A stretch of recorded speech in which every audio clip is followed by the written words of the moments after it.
বর্ণাঢ্য শোভাযাত্রায় হাতে ডুগডুগি বাজিয়ে মনোনয়ন জমা দিলেন দিলীপ ঘোষ। বর্ধমান শহরের জোড়া মন্দির থেকে রোড শো শুরু করে কার্জন গেটে পূর্ব বর্ধমানের জেলা শাসকের দফতরে মনোনয়ন জমা দিয়েছেন বিজেপি প্রার্থী দিলীপ ঘোষ।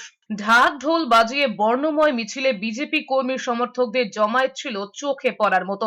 একই ছবি বহরমপুরেও, সেখানে বাম কংগ্রেস কর্মীদের সঙ্গে নিয়েই মনোনয়ন জমা দিয়েছেন অধীর চৌধুরী। টেক্সটাইল মোড় থেকে মিছিল করে জেলা প্রশাসনিক ভবনে মনোনয়ন জমা দিয়েছেন বহরমপুরের কংগ্রেস প্রার্থী। তার সঙ্গে ছিলেন কংগ্রেস নেতা মনোজ চক্রবর্তী, ডিওয়াইএফআই নেত্রী মীনাক্ষী মুখোপাধ্যায়। এদিকে মতুয়াদের সঙ্গে নিয়ে মিছিল করে মনোনয়ন জমা দিয়েছেন রানাঘাটের তৃণমূল প্রার্থী মুকুটমণি অধিকারীও।